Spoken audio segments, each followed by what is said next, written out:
Hello everybody and welcome to another edition of Ljubljana Talks. And with Gorazd and Jan, we are excited to be recording these sessions from IMEX 2026 here in Frankfurt live. And our session today is going to be with Henry Coutinho-Mason. Future Normal. That's the title also of the book, right? This is the title of, my second book. So, as you can hear from the title, right, we are, myself and my co-author Rohit, I also call myself, if you looked on LinkedIn, a reluctant futurist. It's, how does it feel to be reluctant futurologist in a world that basically we don't know what's going to happen the next day? Well, that's it, right? And you've captured it perfectly. And I joke, I mean, I'm an author and professional speaker. When I stand on stage, I say, look, if I could predict the future, I probably wouldn't be in a conference room talking to an insurance company or a healthcare company about it. I would be lying in my hammock having traded Bitcoin for the last 15 years, right? So let's agree that the future is unknowable. And actually, I don't know, maybe because I'm British, so, I'm self-deprecating, but I hate this idea that, as an author, as a speaker, as a futurist, somehow you're on the pedestal, right? You're on the stage, you're talking down at really smart people. This makes no sense to me. Of course, it's my job, so I spend a lot of time thinking about some things which executives, they don't have time to think about as much. And I try to give a different perspective on it. But I feel that this is, and we'll talk about this more, actually coming into the future of events, this idea that you have, people, as you say, who fly around the world and tell you what is coming next, feels very, very 20th century to me, very out of date. And I think we can do better. And I love bringing people in and making it more of a conversation, making it more inclusive, and seeing if we can actually flip the narrative, which is fun for me. Henry, do you agree that we live in an age of, or era of, golden era of live events? What can you say about it? Looking around the trade show, how does it feel actually to you? I mean, we were at the exclusively corporate day yesterday, and the founder of IMEX introduced, and he said, again, last year was a record year. This year, even with all the turbulence in the world, will be about the same, maybe up a little bit, right, when they run the numbers. So clearly, and look, we know, right, post-pandemic, the world of AI, I mean, all of the things which everyone in the events industry is talking about. My take on this, I'm not going to say the same thing that everyone watching will know about, the desire for connection, etc. The piece that I would add to this, and what I'm very excited about and what I'm working on, I don't think if you're in the events industry, no, let me rephrase this. Look, you will have good years simply by relying on people's desire to connect and be here in person, right? That is, every event producer in the world is seeing this bubble. But I think already from the conversations we've been having, we want to think, how do we push beyond this, right? What should the most ambitious event producers be doing? And my answer to this is we need to be, giving people more than just the desire to connect with people, to do stuff. Can we actually use events as a vehicle for creation? Like, we gather all of these people together, and some deals will be done in the sides. But my ambition is, can we make events, can we make keynotes, can we make sessions actually a vehicle for capturing the intelligence of a room? Because this was never done before, right? We rely on some experiments were done, but can you name some examples? Yeah, so who's close to that? So what and I don't want to make this an entire sales pitch for myself, but I think I'm just one symptom of a bigger trend. But what I'm working on at the moment is I get the entire audience to draw something with a pen and paper, like very analog, and then I put a QR code on the screen and it turns their phone into a camera. They take a picture of the sketch they've just drawn, and it's like Slido. I know it's like Slido on steroids, right? But instead of making a word cloud, we make hundreds of images of what they've imagined. Everyone has a business plan around their innovation, and then we make reports, and so we make manifestos. Now, as AI gets better, yesterday I made a comic book for everyone of what does the event industry want from AI. It's a Frankfurt-themed comic book. Like, it's the kind of things which you could never do before. And this is the challenge, right? Of getting away from what I do. The challenge, I always say, not just to event people, but to business people in general. There's a great quote which I use in a lot of my presentations from Aaron Levy, who's the CEO of Box, the SaaS company. And he said, look, the mistake people always make with new technology, we made it with mobile, we made it with digital, right? Is you always look at new technology and you think, how can this help us do the things we do today a little bit faster, a little bit cheaper? This is everyone's default, right? And you see this with AI. Everyone is talking about how can we do the RFPs quicker, right? How can we, do the... Exactly, right? And how can we synthesize all of the audience feedback, right? And we get it and we analyze it and we do it in 5 minutes, what used to take us 5 days. And he said, always with technology, the biggest opportunity is doing the things which we didn't even touch before. The things which we could not even imagine, the things maybe we always wanted to do.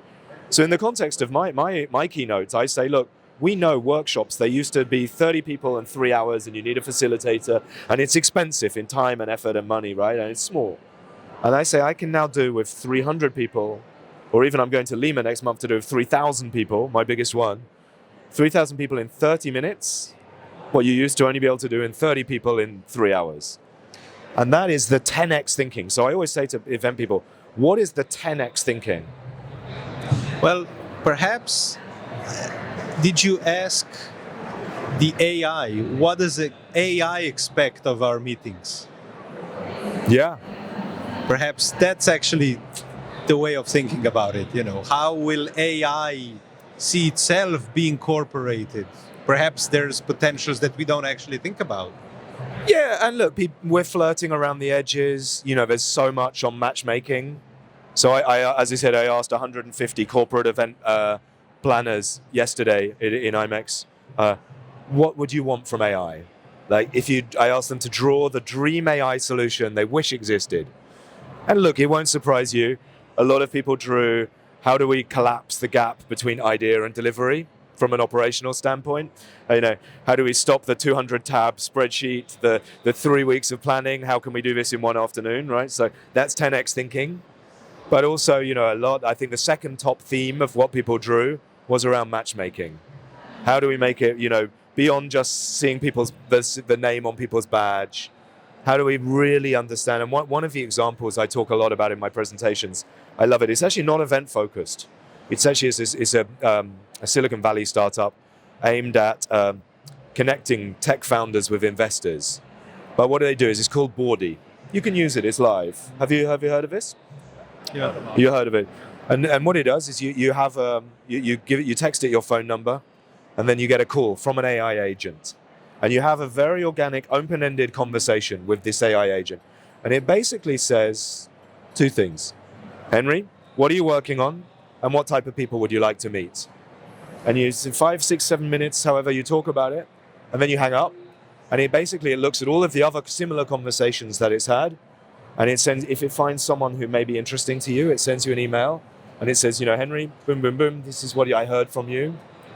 Based on this, here is Mike, in LA, who runs an experiential agency. Because of these 3 things he told me, boom, boom, boom, I think maybe you would like to meet. If you both say yes to this email, I will connect you. So basically using AI to jump across that classical way of finding the right, let's call it, the right person you're looking for is out there. Not necessarily in a dating way, but in contextual ways. But if I go back to future normal as a concept, which yes, I admit I did not read the book, but I promise I will. How do you see that become the norm? Yeah. So this is what me and my co-author, we try to speak to, because so much of the futures industry is kind of designed with selling this future which is so radically different to the present, right? It almost feels cheating if it's the same. And actually, we were just talking about this before we came on air. There is a certain irony. We're sitting in a trade show hall surrounded by desks of people just having meetings which actually would not look out of place in the 1980s. They're sitting there, they're having a conversation, they're trying to broker a deal.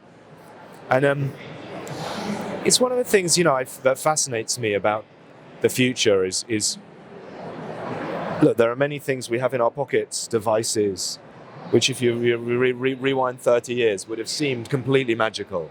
You have access, you know where you are, you have GPS, I could find this stall, by looking at the blue dot and it guides me exactly there. I can ask ChatGPT based on everything I've written in the past 3 years, what should I answer to the questions you gave me?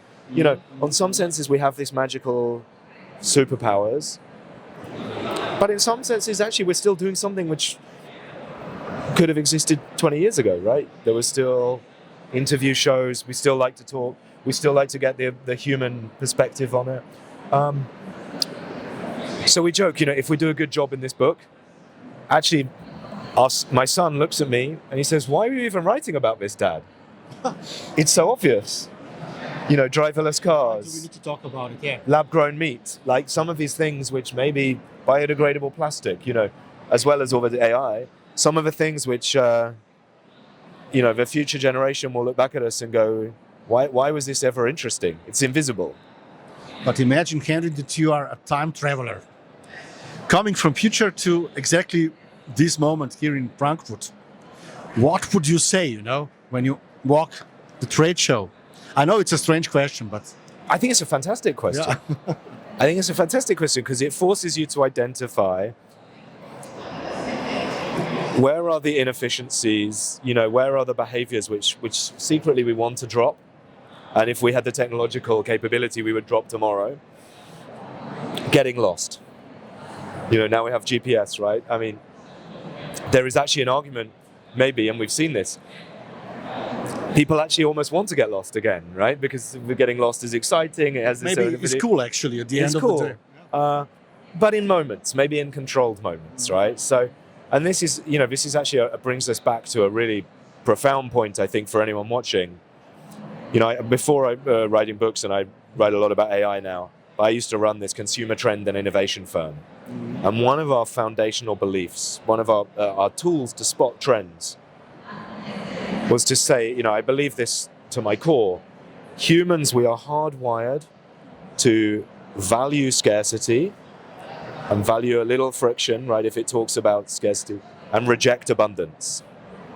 And so I think if you want to understand where things are going, you look at what is becoming scarce, what is becoming abundant. And to bring this to life for people watching, what I mean by this is you think about AI, right? We talk about this in the era of events. Why do people want events, right? Because the trust has become scarce in digital content. Digital content has become overwhelming, so, in the same way, we rewind 25 years. Remember when the BlackBerry first came on the scene? Being connected was the status symbol because it was scarce. And if your company gave you the BlackBerry, they said, you are important to us. And you sending someone an email with that little signature saying, sent from my BlackBerry, I sent you an email from the street, from walking. This was like a status symbol. Now, fast forward 25 years, everyone has this. There is no status symbol from sending someone an email on the move.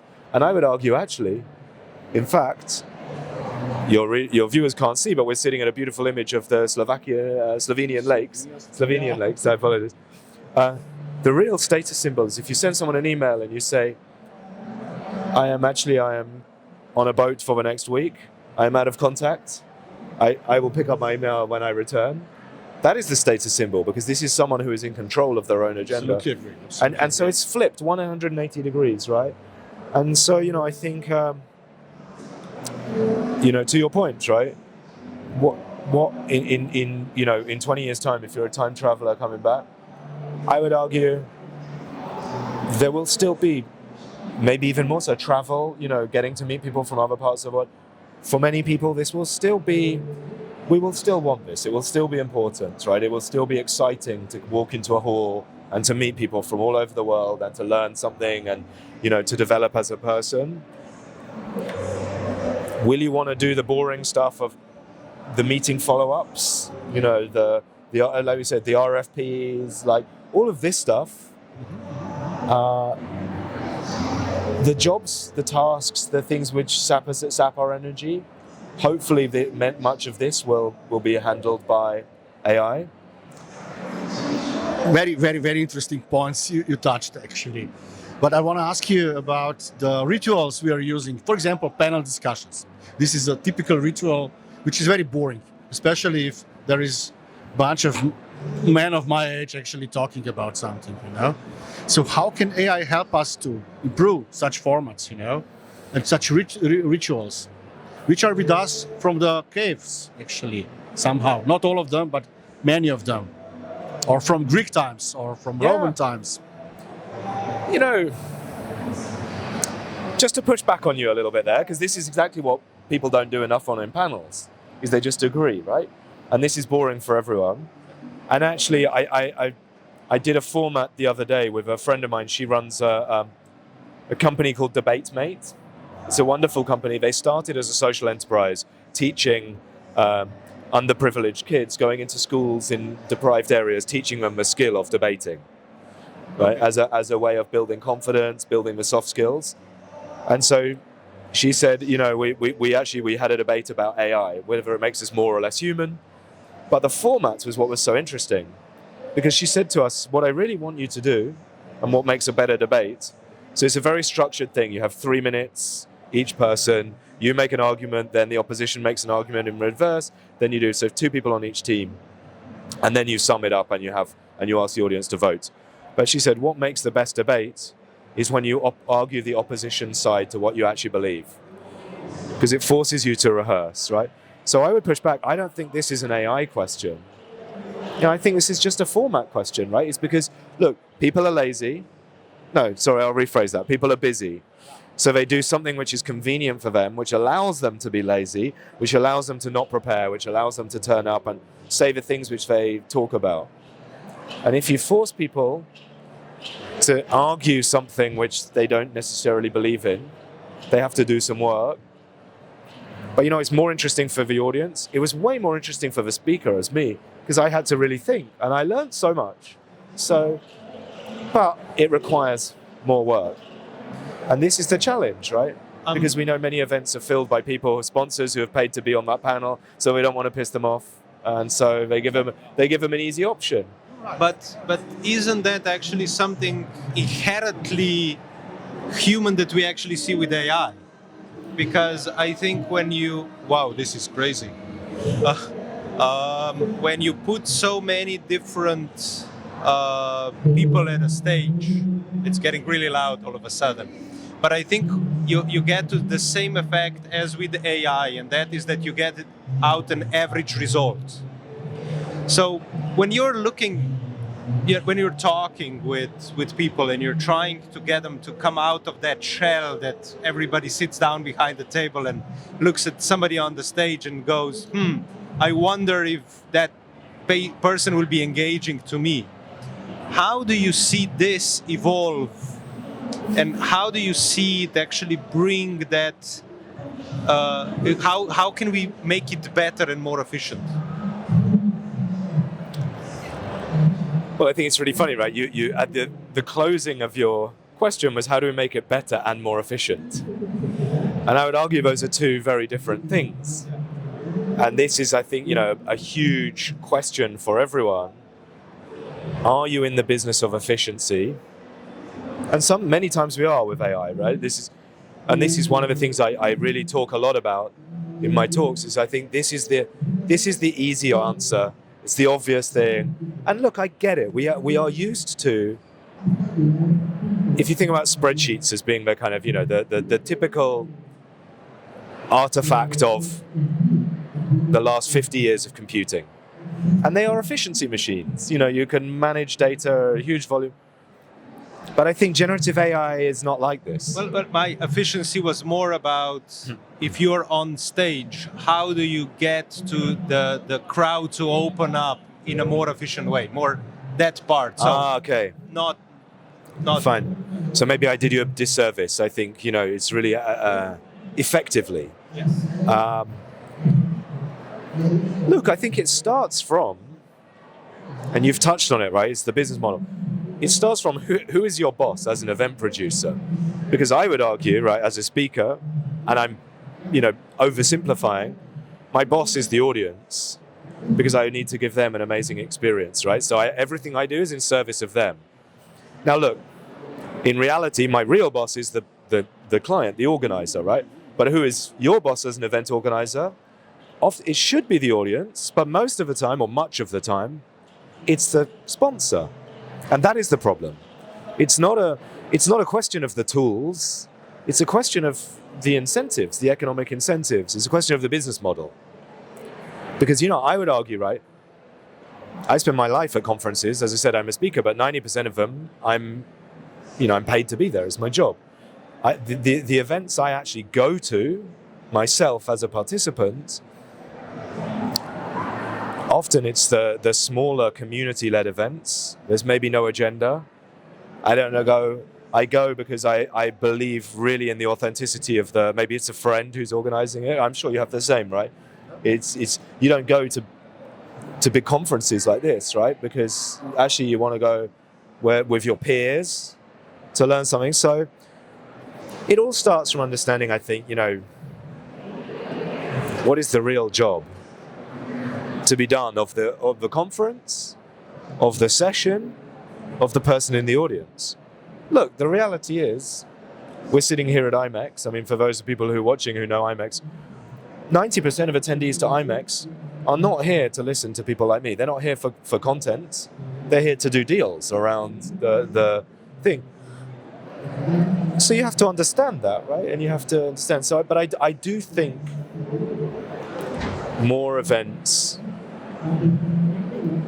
organizers, and actually more sponsors, need to be bolder and braver in terms of saying, we know the old way, we know it's formulaic, but really we know it doesn't actually deliver what we want.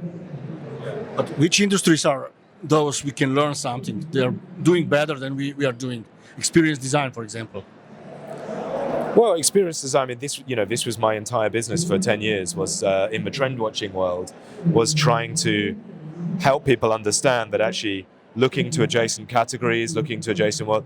So, I think the obvious one, right, the ones that, many event producers would look at would be, we said theatre, theme parks, right? But even beyond this, I would push it beyond this. So what would be the non-obvious sectors? I think, looking at, if you think about it, if you're in the business of customer experience, and even like banks, ultra high net worth, asset management, like how do you treat VIP customers?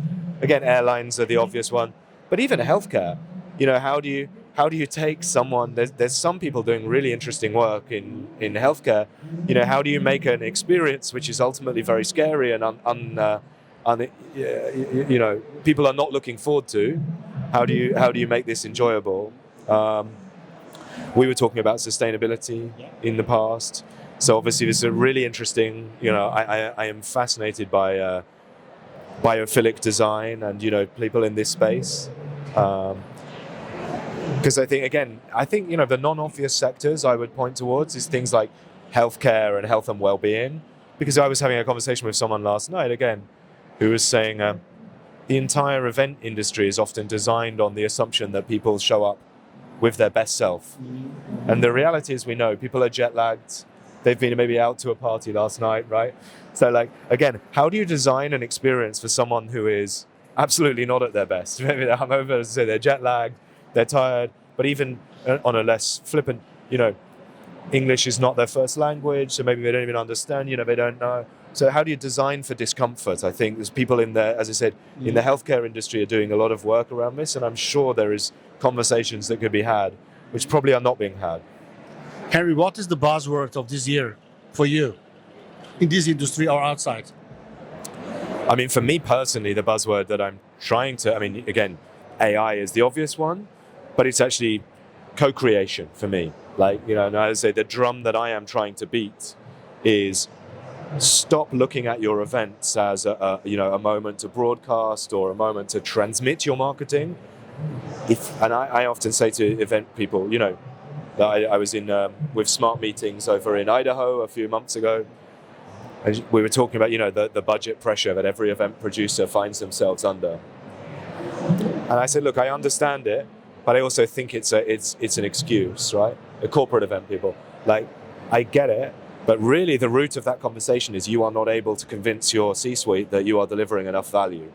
Because if you can show that you are the biggest strategic driver, either externally with your customers or internally with your employees, that is a conversation where they will be fighting to give you more money, right? And I say, like, employee events, right? Events will be the biggest driver of recruitment or retention, engagement, right? If you can show your team that you listen to them, you hear them, you value them. And how do you do that? You do that in person at an event. It's an amazing opportunity. How would you then take that, and if somebody has that, you call it an excuse, right? How do you help them resolve that issue that they have? How can they measure and quantify that value? The multi-million-dollar question, right? I mean, measurement is look, just in my own small world, what I'm trying to do again. So we crowdsource all these ideas, during the keynote. And it's funny. I'll tell you a story. I was doing a finance company, all hands. And the CEO, he said to me, it was an insurance company, he said, look, I kind of know what people will draw. A lot of people will draw something around wellness and well-being. We were talking about the future of the insurance industry, right? And it's a big healthcare business. So we'll draw a lot of people running, sport, well-being. And he said, I suspect a lot of other people will draw groups of people, right? Community. So after I did this, and because he told me that this is what I was looking out for. So when all of everyone's ideas were showing up on the screen, I highlighted this. And he came on after me and he said, look, he said, isn't this great? We have an external speaker, right? He asked you anything. How do you see the future of the insurance industry? And this is what you drew, and we all saw it. And what a coincidence, because this is our strategy for the next 5 years, right? And I realized he was using me. He was using me, but as a vehicle to show strategic alignment. And so look, of course, in a dream world, we would surface an idea at an event that ends up 6 months being the next $1 billion product, right? I think this is probably too clean. It's probably too nice. I think the real answer is, and I say this to clients, I say this to IMEX, right? I did a session with them. I've now given you something to talk about, which says we asked our audience, and this is, in 3-6 months' time when we're still writing, news updates, we can refer back to it. It's like, I think, and you know this only too well, right? Every event in the world or every event planner in the world wants to extend the value of what happens at their event, right? Say it's not just the 8 hours or the 72 hours we spend together. What happens at that event lasts for 3 weeks, for 3 months, right? Hopefully for 3 years. So it's just, of course, the measurement would be lovely if we could measure it to 3 decimal places on the spreadsheet. I think the reality is, and this is why I'm so bullish on co-creation, if you can give the audience a voice and let them create something at the event, you provide an anchor, you provide, you have content which you can then refer back to. And I think this is,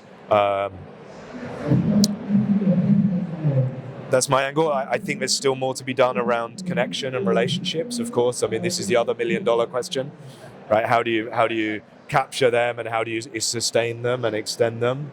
But again, I think this is where AI will be a fabulous tool, right? We can't keep all of these connections in our head. What I want is an AI agent. This will be recorded, this will go online.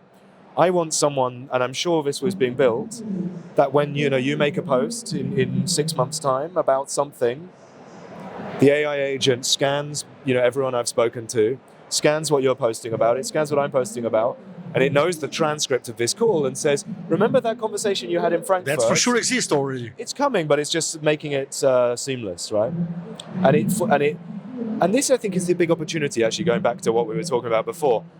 It's not the AI tool itself. It's the AI tool which brings us back together again in 3 months. That says, Gorazd, I saw you making a post. This is what we all want. We want an excuse, and we want a memory. We want a tool which can act as our 24/7 chief of staff, who says, these are the 500 people you've spoken to this year. Every day I'm going to create a reason for you to reach out to them. But it's a good reason, not a marketing reason. Very good point. This is what we want. Harry, we covered a lot, so Yeah, we are covered. coming to the end, actually, where we usually ask some fire questions. I will start with mine. AI touch or human touch? Like I said, both. AI leading to human touch. I will go in a different way. Mountains or the sea? Ooh, mountains with snow. And it's not over yet. This is a special jar we have for you. You have opportunity to choose 3 Okay. questions and answer them at the end of this process. You just open it.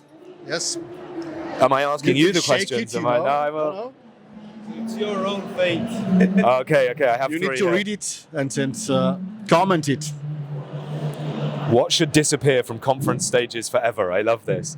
I think we already touched on it. Boring panels where everyone agrees. No disagreement. Where do the most valuable conversations happen? I'm British, in the bar. Cool. But this is why we need the AI co-pilot to remember. To remind me. Are we designing events for people or LinkedIn? Oh, this is a great question. Because you know what I'm going to ask you at the end? Can we take a photo for LinkedIn? So we have an answer. But it's like we were saying, it has to be both, right? I mean, I've heard of you. Speakers have told me I should meet you before for maybe 1-2 years. I know you run a great event. Look, I can message you on LinkedIn. I think maybe I have messaged you on LinkedIn. It doesn't go anywhere. We need to have a nice conversation like this. And then in the future, we see, right? Special agent. With this agent, no, that way will be. I think this is a great way to end this edition of Ljubljana Talks, and I'm pretty certain we will actually follow up on a lot of these topics in the future. Will it be you or your AI agent? I don't know. Does any of us know? Thank you very much, Henry, for coming to Ljubljana Talks. No, thank you so much. Thank you It for was a having me. It was pleasure. a lot of fun. Thank It was you. a lot of fun. And everybody, stay tuned. More great content coming soon.